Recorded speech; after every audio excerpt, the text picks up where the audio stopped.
One of the lies Satan has been spreading for hundreds of years is that God's 10 Commandments were nailed to the cross. Christ disagrees. Speaking of the 10 Commandment law of God, he said, "Do not think that I have come to destroy the law or the prophets. I did not come to destroy, but to fulfill. For assuredly I say to you, till heaven and earth pass away, one jot or one tittle will by no means pass from the law, till all is fulfilled. Whoever therefore breaks one of the least of these commandments, and teaches men to do so, shall be called least in the kingdom of heaven. But whoever does and teaches them, he shall be called great in the kingdom of heaven." Matthew 5:17-19. Christ nailed the Old Covenant, the ordinances of the law of Moses, to the cross. Let's compare the law of Moses to the 10 Commandment law of God. The law of Moses was called the law of Moses, whereas the 10 Commandments is called the law of the Lord. The law of Moses was written by Moses in a book. The law of God was written by God on stone with his own finger. The law of Moses was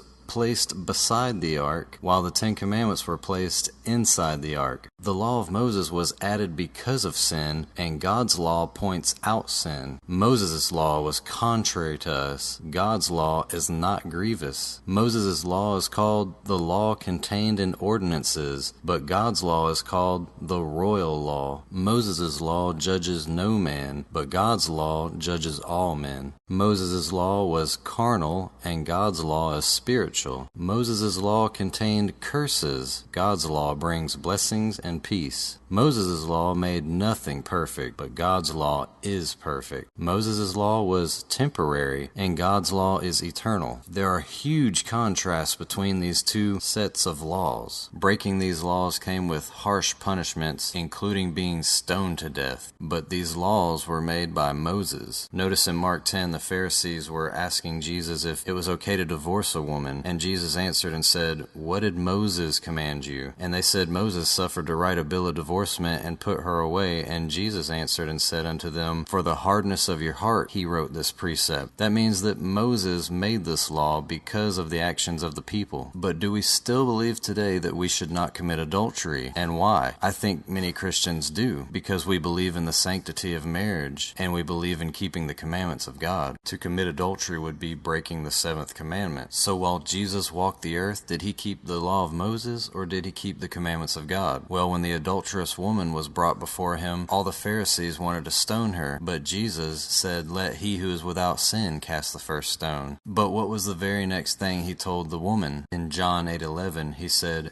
"Go and sin no more." So what is sin? 1 John 3 verse 4 gives us a very biblical definition of sin. "Whosoever committeth sin transgresseth also the law, for sin is transgression of the law." So it's clear that the 10 Commandments are eternal and stand forever, and thank God that the law of Moses that contained ordinances and was contrary to us was nailed to the cross, and we don't have to stone our disobedient children. Praise God for his 10 Commandments which hang on the law of love, to love God and love your neighbor as yourself. 1 John 5:2-3 says, "By this we know that we love the children of God, when we love God and keep his commandments. For this is the love of God, that we keep his commandments, and his commandments are not grievous to us." Keeping God's commandments in these last days seems to be of vital importance. In Revelation 12 verse 17 it says, "And the dragon was wroth with the woman, and went to make war with the remnant of her seed, which keep the commandments of God, and have the testimony of Jesus Christ." This implies that many churches will stop keeping the commandments of God, and only a remnant will still keep his commandments, and may enter in through the gates into the city. So I want to address the 4th commandment, the only commandment that starts with the word remember, and has to do with our relationship time with Jesus Christ. It seems that the majority of Christians today will find any excuse to not keep this commandment. Is this commandment important to God? Is time spent with God important? And what do we hear about teaching to break even the least commandment? They will be called least in the kingdom of heaven. Genesis 2 verses 2-3 says, "And on the 7th day God ended his work which he had made, and he rested on the 7th day from all his work which he had made. And God blessed the 7th day and sanctified it, because that in it he had rested from all his work which God created and made."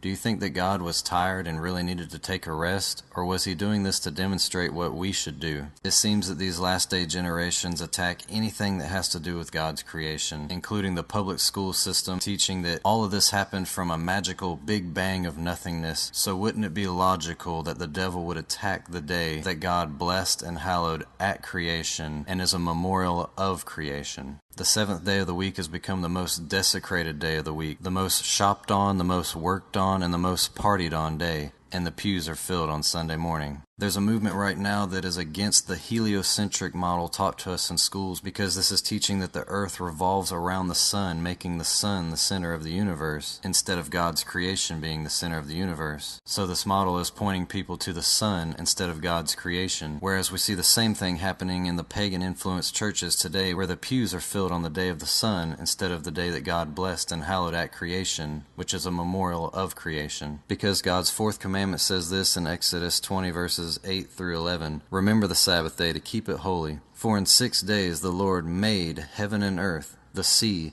and all that in them is, and rested the seventh day. Wherefore the Lord blessed the Sabbath day, and hallowed it." This commandment says that this day that God blessed and hallowed at creation is the Sabbath of the Lord thy God, not the Sabbath of the Jews. Someone will inevitably ask about Colossians 2 verses 16, which says, "Let no man therefore judge you in meat or in drink or in respect of a holy day or of a new moon or of the Sabbath days."